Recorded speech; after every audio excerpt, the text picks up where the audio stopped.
Hi, this is Duchess Robinson, and today we're going to talk about 5 basic tips for working with web designers, setting up your site for success. So, in this demonstration, this video, I'm going to literally walk you through how to set up the information prior to getting to a web designer. Will it be me or anyone else? But quick notice here. I said web designers. And then there's web developers. Web designers are people that can design out your website. Like they can, drag and drop or create some elements in your website. A developer is one that writes codes to create your website. There's a distinct two between it. And sometimes you have people who are combined. I'm a combined web developer and designer. I can design and I can develop at the same time. So, understanding what those two things are, because later on it will help you in pricing and how much you're being charged for things. And in this lesson, this tutorial, here are things that will bring down the cost. Now, I can go upwards to 1,000 at minimum, but I can also go as high as 50 to $100,000 for a website, depending on what it's used for and everything else like that, because of those two elements. So, just letting you know, in certain points, I'm also used for companies that need to need to go to court with different companies. I'm the person that will go in and give them the information to go in. So now you know the information that is given to you. All right, so let's go to the next step. Web design.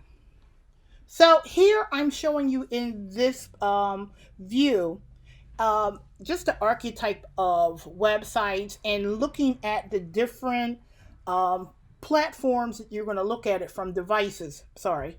So you have a desktop and a laptop, you have a tablet, and you have a smartphone. So this is something that I want you to keep a close attention to when it comes to submitting your information that we're going to go through in this particular video. Understanding that what 1920 by 180 or more pixels are and what they mean to your website, also your logo and the formatting. I will go through all of those things so you'll have a great idea of what's going on. So here I'm showing you that 1920 pixels wide is generally the size of the device's screens that are desktop and laptop. So, looking at your tablet 786 and looking at the smartphone, any web designer worth their salt can make your website appear in these windows automatically. It's called responsive web design. So that's something to keep an eye out for. So let's go into one. Username and passwords. What does that mean? All username and passwords to hosting domain accounts. If you don't have one, we will create one. All social media links, if there are none available, we will provide them and additional charges apply. What does that mean? In a previous video, I talked about domain and hosting and your SSL, how to acquire it. As I stated in those videos, I've heard horror stories of just in general how people are overcharged by web designers and web developers for a basic domain and hosting, upwards to hundreds of dollars and hundreds of dollars per month for domain and hosting. And in the video tutorial, which we will put in the links below, that it can cost you maybe $35 for the year, not per month or so. So you want to have those in place. And if you go back to that video, it explained to you in detail so you can be prepared for when you give it to your web designer. That's a cost that's just off your invoices. And social media links, I know social media can be quite bothersome in some aspects. But however, just understanding creating the links by itself and not doing anything is saving you a ton of money, believe me. So let's go to the next slide. We're going to talk about brand and colors. There is a psychology when it comes to brand colors. Knowing what your brand colors are, which is generally attached to your logo. I'm going to explain some things, and I'm not going to go into detail because it drives me crazy. When you're talking about brand colors, I hear people going to workshop. I've seen seminars on social media, and I sit there and people are watching it and saying, yes, well, your business can fail based off of poor information of what branding is. And I've seen it over and over and over again. Brand done properly can help your brand grow in social media follows and website impressions and email blasts. They don't tell you the whole story. What I see mostly, they put branding as this cute little neat package of just the branding materials. Branding materials is one small aspect of branding. So, colors, just one aspect of branding, but what is the social psychology thought behind it? And if we talk about it a little bit, we'll talk about it here. Choosing the right dominant color for your brand is crucial. The color should appear on all your promotional materials, including your logo and products and packaging. And I'm going to stop right there really quick. If you want an in-depth understanding, I will also link the podcast about branding, and it will blow your mind the stories that I've told in there. So that link will be also in the description. So, as much as possible, the color you choose should set you apart. Work with your industry and image and tie your brand promise. You should also take into account color psychology, which is fairly complex. Colors can mean different things depending on culture, situation, and industry.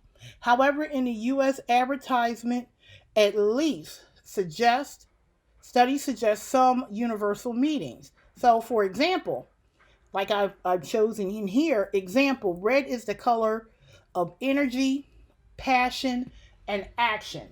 It is specifically for this demonstration, which is taking account of what you're understanding and what you're knowing. And here are some examples of brand colors. And there's a lot of articles out there, but I specifically pulled up an article on 99designs.com, logo design psychology of color.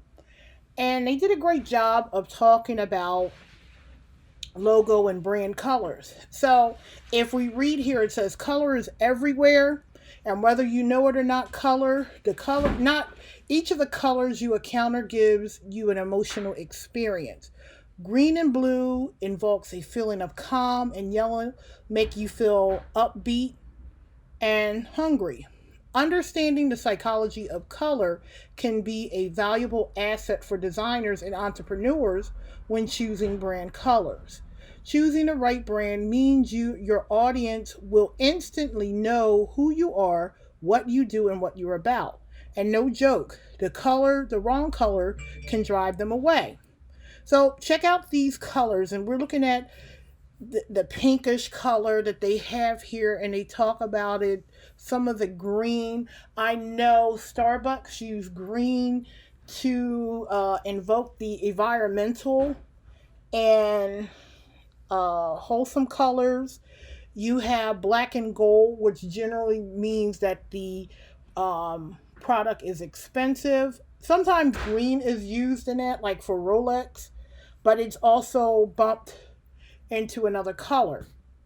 And quickly, if we look at your gender, if you're using a lot of pink in your brand colors, you know that you're not going to get a lot of men. I know it's a stereotypical type situation because some men do like pink. I know that. However, overall, uh, overall, the feeling and emotion, generally by studies, show that if you're going to use pink, you're reaching out to more women. And so, if you're using a dark color or blue, a heavy blue, or something like that, you're reaching out to men. So, tone, the brand, is it playful? Is it serious? Bright colors tend to invoke playfulness. Um, Dull colors have a little bit more seriousness. Value, is my brand luxurious or affordable? Time, is it modern or is it classic? For example, when we talked about McDonald's earlier, if we look at someone like Wrangler jeans and what colors they use, that denim blue that they like to use in their logo, it's specifically for men. And the colors and the images and the imagery that they use are for men. And you can pretty much in your head think about what Wrangler jeans. Age, is the brand youthful or mature? Energy, is it loud or subdued?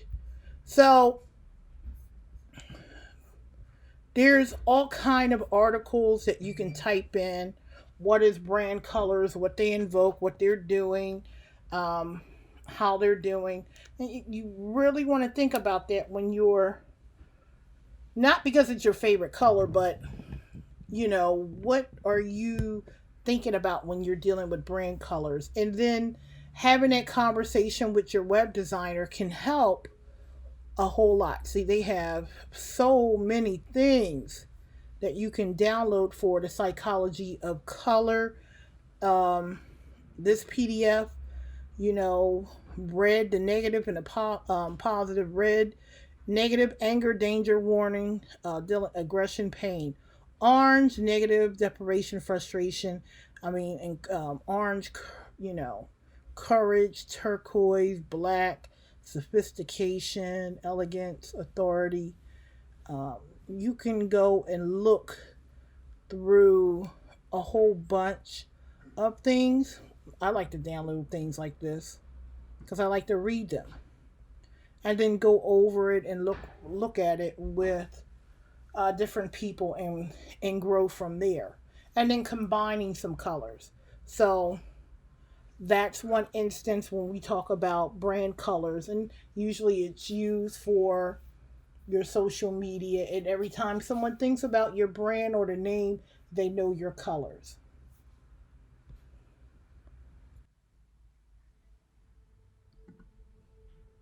Okay, so let's talk about the name of your website. This is also very crucial because I've seen names too long, too complicated, too everything, and you're wondering why people are not going to your website, or they're misspelling it, or some other things. Now, just because you know your website and you can go and type it in Google and it comes up, doesn't mean it is SEO or anything else like that. That means you just typed it in Google. Now, for somebody that doesn't know your name, how will they get to that? How will they understand that? If it's too long, and I've seen it, and I'm so happy, and yes, I will say it, I'm so happy that churches in particular have learned not to spell out their full church name in their domains. That was the most, it makes you scream. I have to type in, and especially if they have a whole long name, First Corinthian National Baptist Apostolic, whatever, .com or .org. First of all, understanding what .org, .com, and .net means is another thing, but we're going to go into that briefly here. Now, we're going to talk about the 7 criteria of a good name, a good business name, and that business name should tie over to the name, which is all a part of that branding and everything else like that. So, quickly here, distinctiveness: does it stand out from a crowd, especially from other names in its class? Does it separate well from ordinary text and speech? The best names have the presence of a proper name. Then you go into the brevity, which is number two.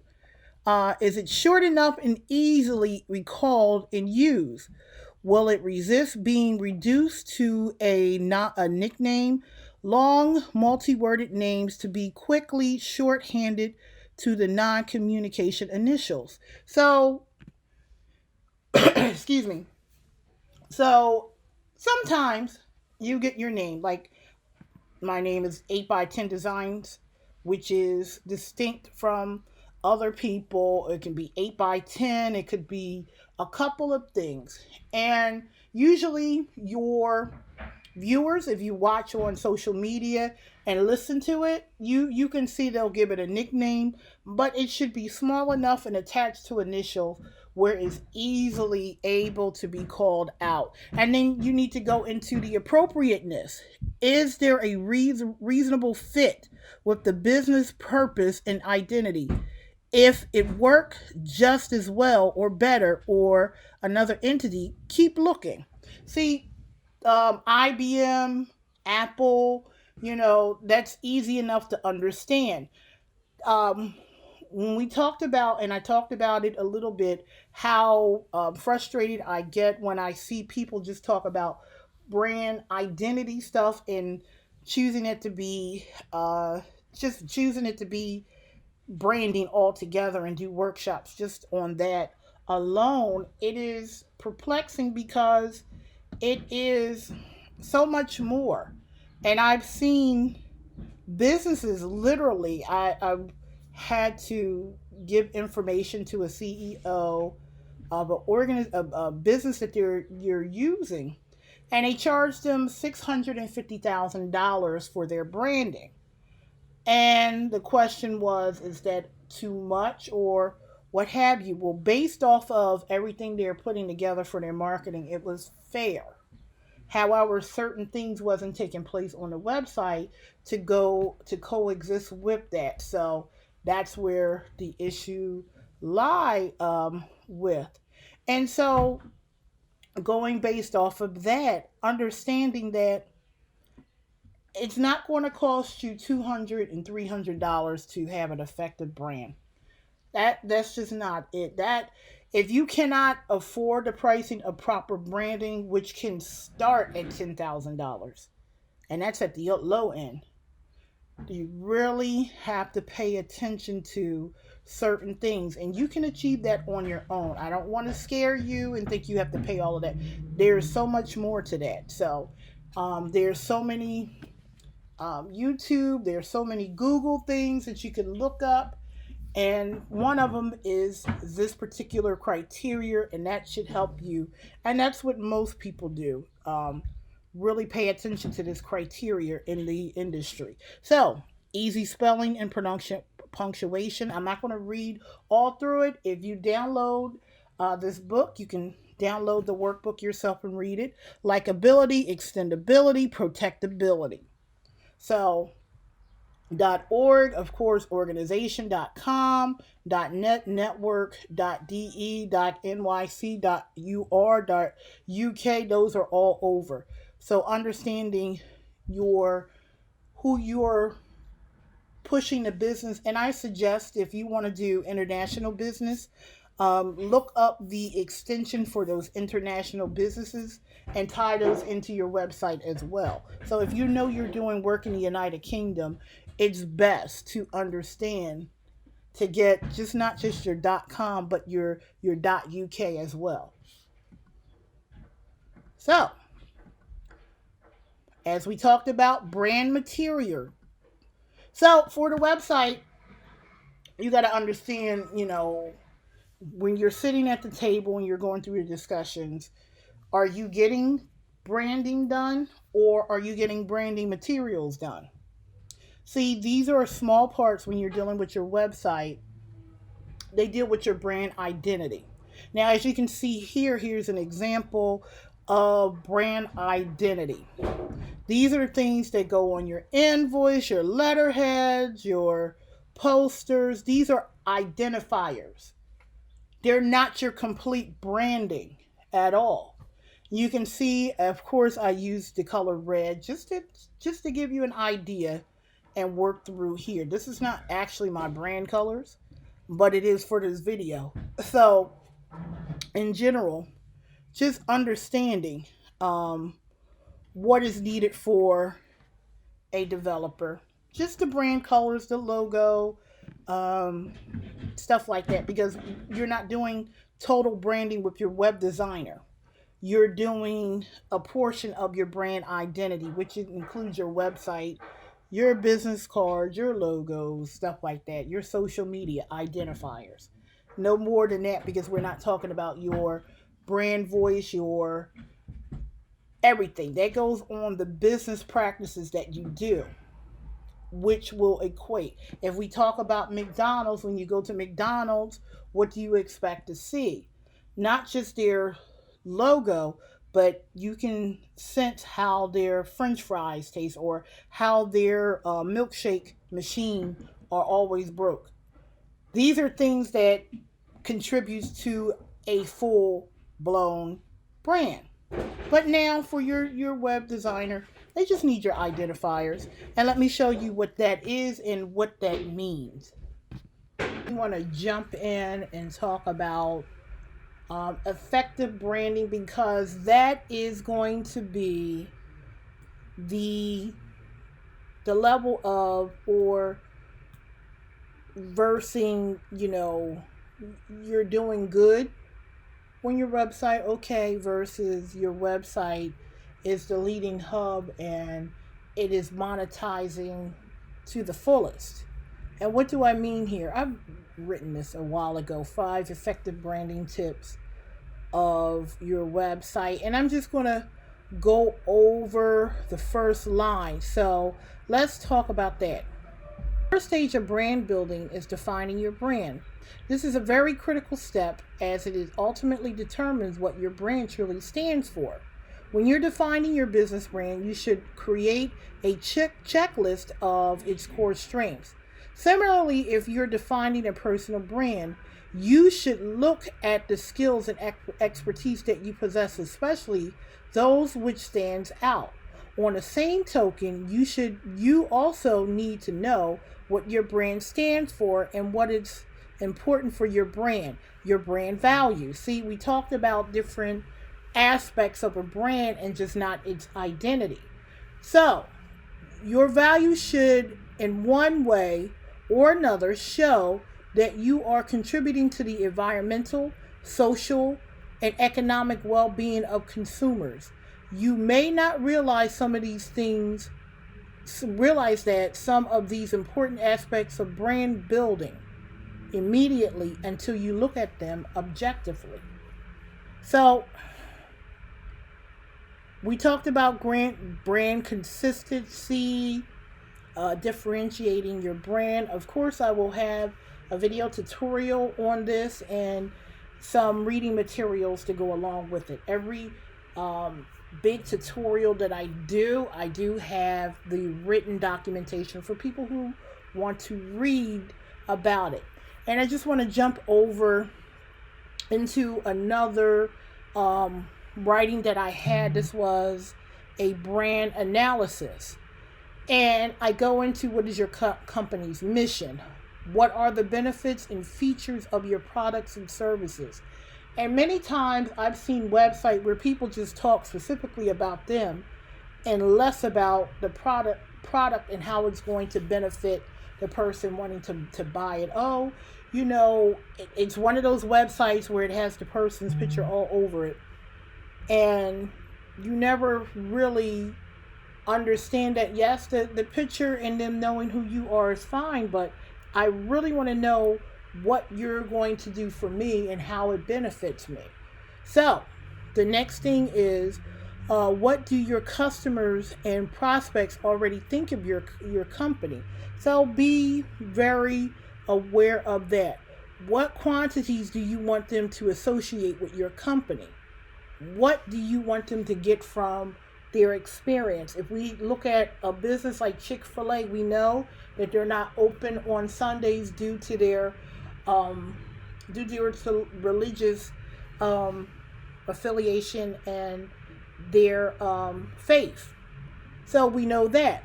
The purpose of the analysis is to reveal insight and identify areas of improvement through the brand strategy analysis. So you should always have a brand strategy. And it's not always through your brand identity. It could be how you answer a phone, how you have a catchphrase at the end of your social media or your hashtags or anything like that. But I just wanted to jump in because, like I said, I get extremely annoyed when I see these brand workshops and it's just about brand identity, and they're not highlighting all of the aspects or letting people know there is a ton more to brand identity. And it is a difference between you having 1,000 followers that you push invite on Facebook to having 10,000 and just having an image and a name. I did that. Just letting you know. That's the core value. And I just had the conversation with, there's a lot of people out there that will speak about, oh, well, anybody can do that or anybody can do that. So I want people to start asking the question, okay, if you are a social media expert, how many followers do you have? And if they're not showing you over 10,000, they're not an expert. They're not considered an influencer at all. So that's the start.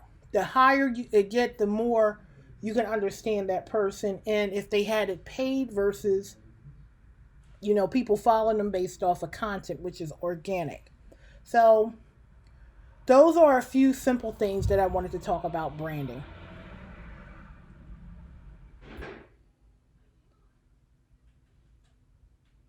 So if we go back and we talk about it, your logo color preference, if you don't have one, of course we'll charge it. Logo format, as I showed you, .eps, .png, .svg, or the files, or just 300 DPI. And I just showed you why that's important for all aspects. And if you have those in place, if your web designer and your graphic designer are two separate entities, then I happen to be a designer, developer, a graphic artist, and internet marketing. My master's is in internet marketing. So altogether, pulling those together, sometimes they may be separate. Sometimes your web designer may be good for web designing. Your graphic designer is extremely good, and you can tie those in. It's more of a charge, but hey, as long as you're getting the desired effect that you want, perfect. So let's go to number 4. Basic information for your website. Woo. Okay, here we go. Pages, home, about, services, blog, contact, or additional pages you prefer. We do not proofread. We have proofreaders and website content writers for additional charges. This is very important, specifically for me. And over the years, I've learned from my mistakes, and my mistakes have been, and centralized over the years, is letting people know what their basic, what weight should they be pulling in this process? What are their responsibilities to this project? And I have noticed, if it's not, this is like one of the main things over the years that I have learned from, is that when my presentation was great, this is what this website can do, I can do this, I can do that, all of that aspect was good. However, the lacking thing was letting people understand There is a cost associated when you don't have information about your business. And sadly enough, that has been an issue, and their expectations of what they feel that, okay, I'm paying all of this money for a website, why can't you write it? Well, I don't know about your business. I don't know about your practices. I don't know your thoughts. I don't know anything. Writing for a website is hard for everyone.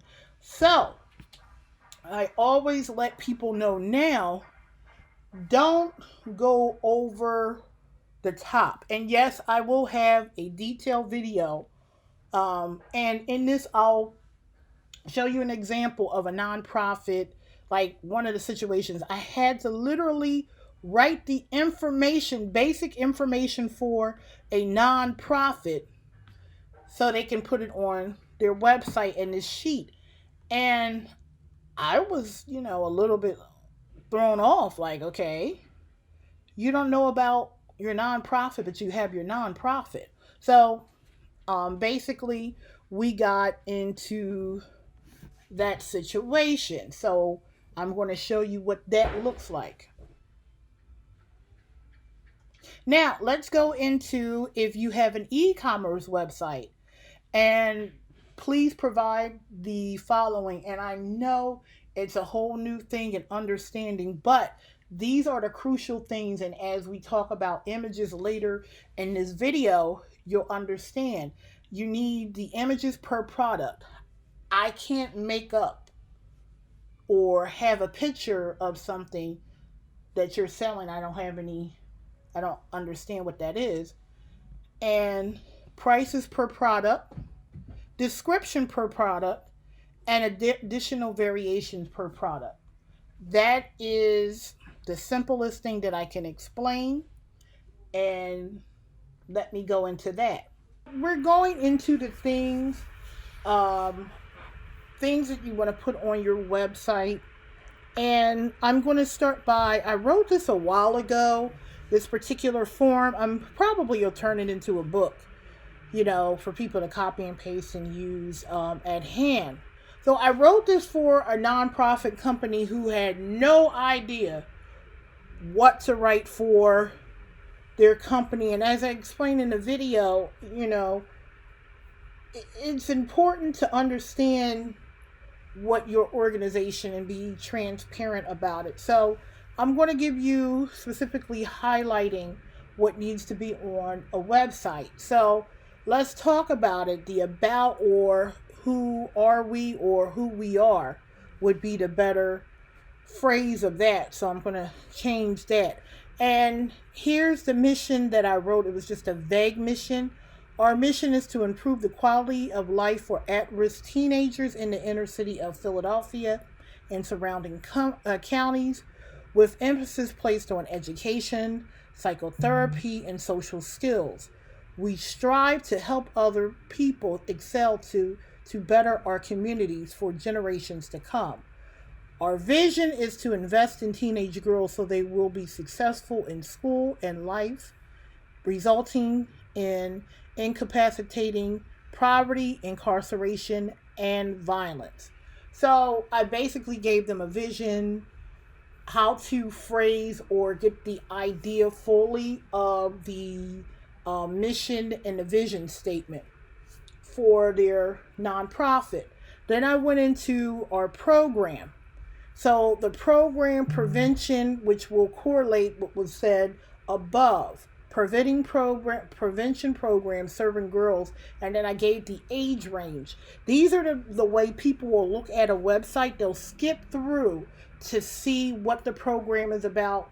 It's just how you glance over anything else and you read it to see if you are eligible. So if someone is coming to your page for something, they want to see key phrases that apply to them. So you want to make sure you incorporate those in your conversations and videos and writings about your business, your program. So again, gang involvement, abusing drugs or alcohol, school truancy, Gave some examples, let it marinate in their heads. Our outreach includes engaging them through after school programs and teenage leadership. Like literally, I had to write this out in my head. So, prevention programs include after school program, youth leadership, mentoring, etiquette training. All of these are presenting support, goals, life specific based education, harm minimization, minimization in school, safe and supportive, whatever. I just add stuff in there. Approaching to drug education, life skills, effective groups, communication. If I wanted to start a non-profit program, I have all of the documentation right in front of me because I wrote it. So, types of effective verbal. I just broke down different things that would engage people in what you're doing and giving them an idea through your words of visualization. Now, when I wrote this, I would also include video of everything that's said here to really get people to, or some people are not people who read, but you want to reach people in different ways of the spectrum. You know, people who watch a video and people who will actually read it. Compliments. I talked about housing, different programs inside of the program, just opening up. Our organization provides a stable home, counseling, life skill training to at-risk and homeless young women. See, I've added the other portion of the top part of it. Transition and independent living, how they're going to do it. Outreach, and these are key headings. The way I have it headed here is how you should send it back to your developers. You can work on headings for your website or outlines per se. Your website is particularly just an outline of your program, what you're doing, how you're doing. So most people will say, well, hey, Duchess, I can't really write it out, or I don't have the time to write it out. I know what we're doing. So you give me the information. Either I'll write it or I will have one of my writers write it. And just having a basics of these things can help a ton. People can word it for you, but the responsibility of giving and highlight comes from you. So outreach program include, as you can see, peer. So when I'm going into the website, all I have to do is just copy and paste this stuff. You know, put it in here. This is in a PDF, so I was going to skip over some things. But here's some referrals, enrollment. This is another heading I would put in the website because that's something someone would see and want to know. All the information, other website pages, a donation portion of it, different ways to donate. And people miss the opportunity of donation. They just say, hey, just donate. And you don't give them a reason or how they can donate and stuff like that. You have to give people an opportunity to say, well, you would be surprised someone is looking to get rid of a car and you know you're trying to teach in this particular program young women life skills and teaching them how to drive, and here you missed the opportunity to say on your website, because people search that I want to donate my car, and here you could have put it here. In-kind donation, arts and crafts, construction paper, houseware, pantry. I just thought about everything that they're teaching these young women and put it in there. Clothing items, seasonal, maternal clothing, new bra, socks, underwear, flip-flops, beach towel, boots, hygiene. This is the most prevalent one. Tickets and gift certificates. Even if you don't have any, you don't want to give money, you can use gift certificates to a certain thing. Baby items, miscellaneous items. Contact us. Remember, we talked on the end about the team page, and that's the information, different emails to different people and different departments in your emails. And you can also include phone numbers if that's how you do it. And then you can talk about news and events, media or impact, getting involved, spreading the word, volunteer, request a speaker, host a fundraiser. those are things that you can do to have interaction in your website and give people, and it was not hard, as you can see here, and you can take some of the information here and use it. But if you can see here, it didn't take that much. Who are we? 1, our program. 2, then we went down to housing. 3, outreach. 4, Bros and Country. 5, other work. 6, and then you have all of these other things. Maybe 10 pages at the most to talk about your business. That's all it is. Just a highlight of what you're doing. So that is what we were talking about. Even the blogging, again, we talked about that portion of it, just putting in information specifically to what you're doing and how you're doing it, and certain things and certain events that you're hosting or being a part of, or someone that helped you. If you wanted to give them a highlight or you want to link back to their website, you're giving them marketing, and you're also having marketing yourself.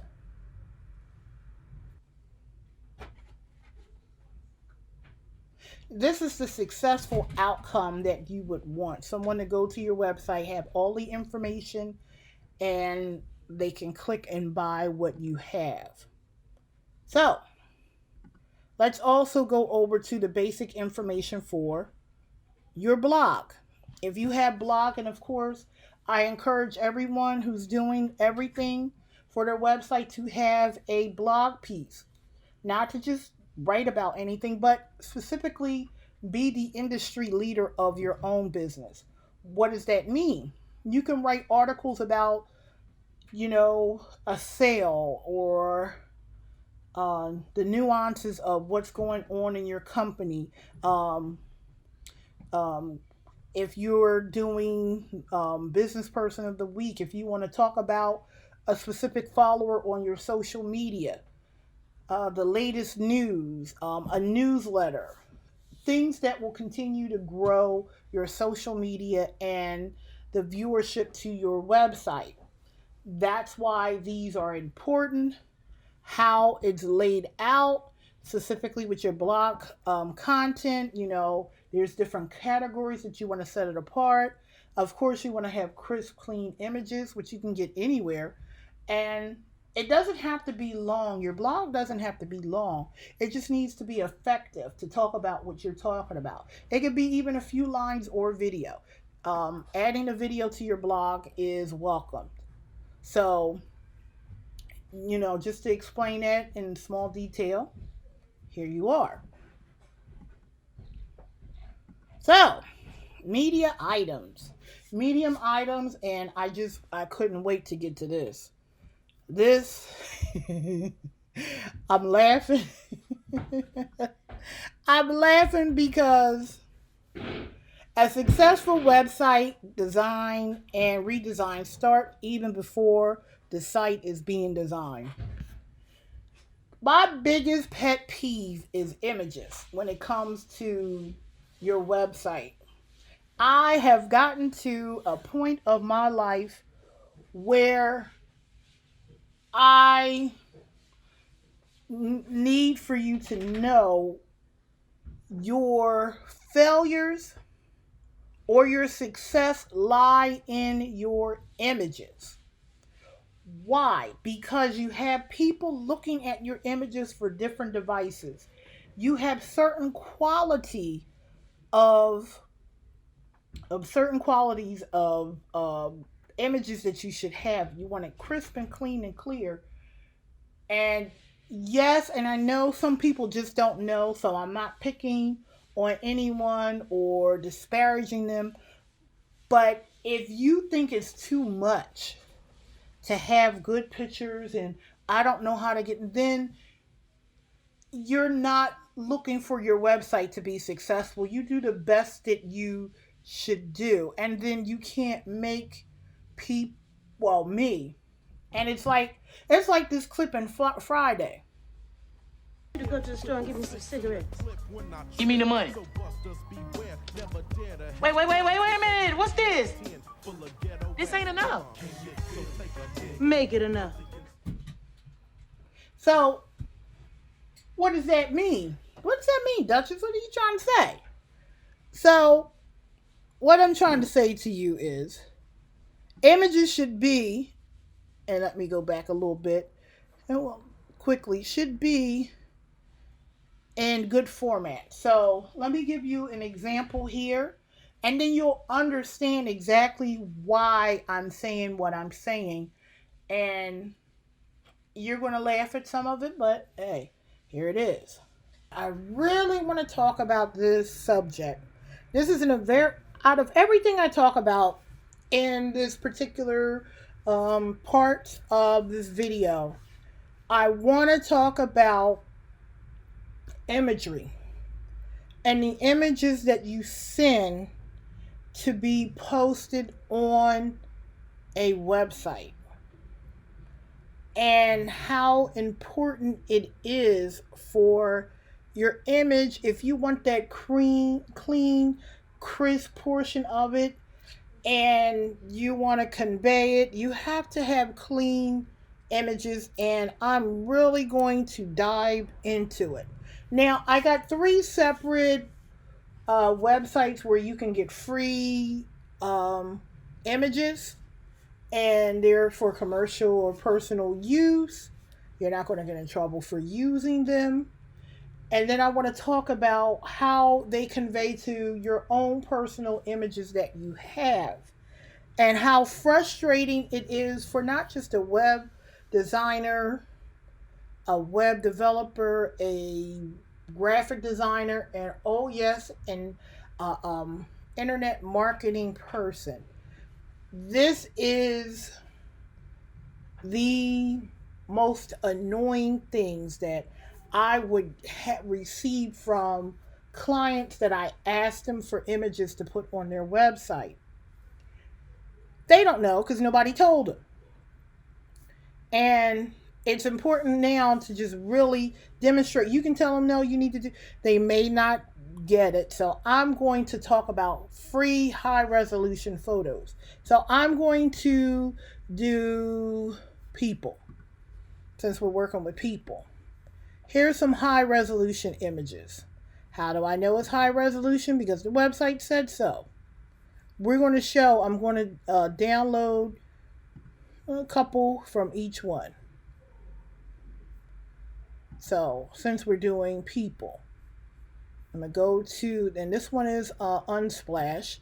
I'm going to Pixabay, and I'm going to do, you can get audio and stuff like that. I'm going to just do person, or I can type in anything. So you can see here, that's strange. It's kind of strange. This is a nice one. This is in a horizontal format. And you can look at orientation, horizontal, vertical, images, graphic, videos. But my orientation, and most orientation thing that you need to send for a website is horizontal. You can have a few vertical things. So I'm going to click on this particular one. And it says free download. As you can see, remember we talked about that in the video, 1920 wide. It can go up as much as 5,000. High resolution, nothing small. Download. Not a robot. Download. I'm not going to do too many of that because it's going to make me do a lot. Then I'm going to go to another one called Pixels. So I'm going to go over to person here. Here's a good one here. Download. Done. Really good colors. Thanks to Tony, you can, copy. Thank you, Tony. So, Tony, I just gave you a shout out on the video. Here's another guy. You can say thank you to him on Twitter, blah, blah, blah. This is good. That's all they're asking for. So, I've downloaded quite a few images, and I want to show you on not just one, but a couple. And I'm going to show you, you know what? I wasn't going to do it, but I'm going to go to Instagram. And I'm going to tell you, This is what I get from Instagram. So if I go on, and yes, if you didn't know, I am the CEO of this. So this is a fascinating picture, nice picture. And so if let me do something like, I'm on my computer, so I'm going to screenshot this particular image. So like, okay, I want Duchess to do this. And most time when people screenshot for their computer, they get the whole thing. I'm just showing you a couple of things. Or they'll send it from their phone. So I'm going to go to downloads right now. These are the images that I downloaded. And if you look at Black Girls Hair Rock, here are the other ones. Let me show you why I detest you sending me anything from Instagram or Facebook. Oh, you can go on my Facebook and grab the picture. Oh, no, I cannot. Because what you're doing, you had to upload that photo before. Had to. And so what happens when you upload a photo to social media? So I'm going to take an image right here. And we can look at it here. It says dimensions 1920 by 12 by 80. Let me show you something. I'm going to go to Photoshop. I'm going to open that picture. I'm going to open that same picture. And I'm going to show you something. It's a nice clean image. I'm going to go to image here. And I'm going to go to image size. The resolution on here is 72. Still a big image. That means it can be seen on digital project. I can't print this out because it's at 72 DPIs, but I can put it on websites and still have a clean and clear thing. I'm gonna go to Facebook. I'm gonna show you something. I'm going to go on, you know what? I'm going to not go on my regular page. I'm going to go on Duchess Robinson page.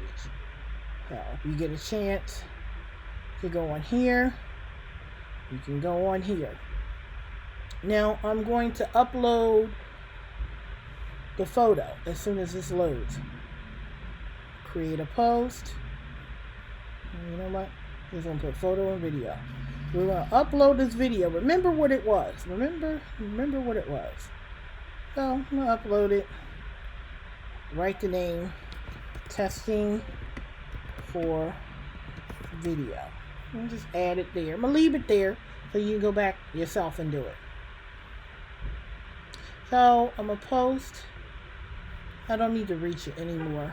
Reach more people. I got so many different things. So it's there.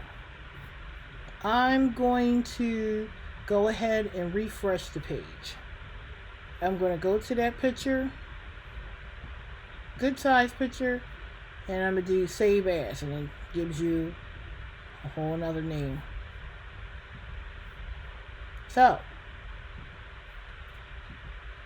let me show you what happens. This is the Facebook. This is the original. This is the Facebook. Let's open it with Photoshop again. Same thing, we didn't do anything to it. Image size. Same thing. Clean. You can do it. If it's done like that, that's fine. If you go in and download it, let's do that. Again,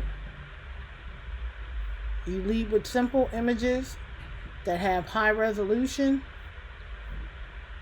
You're not too bad of a position because they're made to do that. Pretty simple. I can't do it from where I stand. You have to do it on your own. Here, still, it's holding its pixels. So, if I did that and put it into Instagram or download it from the phone, it's better to give someone the beginning of the original one, which I should have done. Let me see something here. Clean image. Let's open up another image. I want an image now with, so if you're giving me something to print, so let's open up some of the digital ones. All right, so this digital, this image size, that's 72 too. Oh well. Let's see what happens if I make it bigger. I made it extremely big. I don't think I want to do that.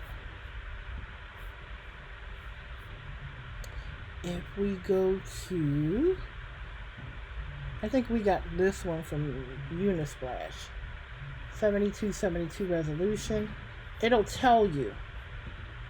I tend to prefer 300 by 300 pixels. These are all 72. Okay, so let's go to Unsplash again and see. You know what? Pixabay is the one. And we got this from Pixabay. So let's go person. And right now I'm looking for the images with 300 DPIs. I think this is more or less one. The higher one. And just simply join with your social media if it gets too much. I think I probably should already have one. Okay, so let's look at this girl. I just downloaded. There she is. Alright, here we go. 300 by 300. Let's open it up in Photoshop. And we look at images and it should tell me 300 DPIs. Alright, we put it on Facebook. And at some point, I'm going to remove that one because people will get confused, but I'll keep it on there. Testing image for video. Part 2. Just showing you something. Remember, this was 300 DPI. Don't leave her on here. Here she is. So, it's clean. Clean in the beginning. So, I'm going to do download. Here she is again. So, I'm going to upload. I'm going to go to that. That's the original. This is the one that's downloading. I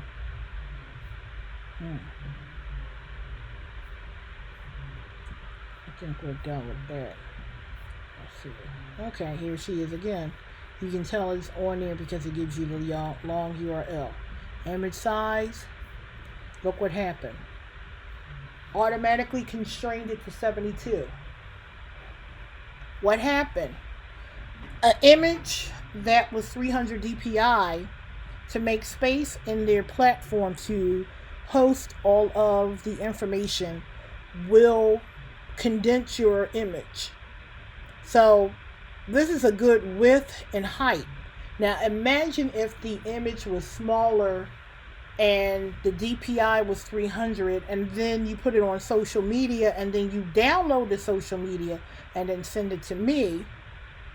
You know, how is that going to be? So what happened, this is the new one. Let's show the original one. This is the original one. Image size, look, see the difference? They made it smaller. So if you're giving me images from social media for anything print, it's not going to have a high resolution. It's only going to have a high resolution only for web information. So let's open these. These are from social media. I had to screenshot that, but if you can see this image, the images are very small. This is dimension 289 by 372. And you know what? This is usually the sizes that I'm sent to do whatever. Put them on a website. Now, if you can see, I opened it. If we go to this image size, 72 DPI, but look how small this is. The width. Remember, we talked about And let me show you the different sizes of the website. So if we're doing horizontal and I do 1920 by, let's say, 800, I want the banner, and you're giving me images to fit that. We'll show, let's go here. This is the image. So if I put the image in here, look what happens. Small. And small. Okay, so in order to make it bigger, I would have to scale it. And look what happens to the image. It's starting to lose its cleanliness. See what I'm saying? It doesn't take up the space. It doesn't do anything. It's not as clear. It's not as crisp as the other one. So if we go ahead and go back to the girl here, we share it with the DPIs. Look, it's larger than the screen. It's already horizontal, so I can literally just make it smaller to try to fit everything there. So I can literally, if it's this disproportionate, that's not a bad thing, because I can literally add the background to it. Oops, here we go. With no issues, I'm just putting something here. Nothing really crazy. Oops. That's gonna go here. Here we go. And I can, generally fix and consort or, create anything close to this. So, and fade it in. But the other one is just too unfixable for anything. And that's what I'm trying to say. This is a good image. Look at the width and the length. If I turn, and this is 300, if I turn it to 72, I still have a good enough size to work with. So what overall happened? Be careful sending a developer or graphic designer images that you want to be printed from social media, because when you upload it, they automatically convert it to their dimensions and their DPI. 72, we talked about it. 72 is for web stuff only. If you want things printed, it has to be 300 and above. That way you can move it and groove it anywhere you like to. Even with your logos. If we go back to what we talked about in one of our sections about logos, if we go into that section about the demo logos, and we can sample logos, we can talk about the logos here. As you can see, are pretty large scaled. Image size, 300 DPIs. That means at any point, if I wanted to reduce it and push 72, that's for web. Still a great size. And or I can go back to 300 and put in an 800 size. Still will look fine. So again, be careful what you send. Images are crucial to your website. If you want that cream, crisp looking imagery in there, and you want your website to pop, make sure the resolution and the dimensions of your images fit what you want it to look like. So now we're at your audio, specifically MP4s, MP3s, PDF documentation, social media links towards that are some of the things that you need to make your website successful. If you have brochures, downloadables, if you have audio, if you're doing podcasts, you need those links to the podcast. And that way your designer has everything possible. So I want to go into this next section here And I put no words here because I really needed to talk about our team page. Our team page is a crucial page in your website. And we go back to those images. It takes nothing to have a good photographer come in and everybody, remember back in the day when you were in school and you had the dress up day and you would sit in front of there and you would take the pictures and they would have the name on it. That is perfect specifically for marketing.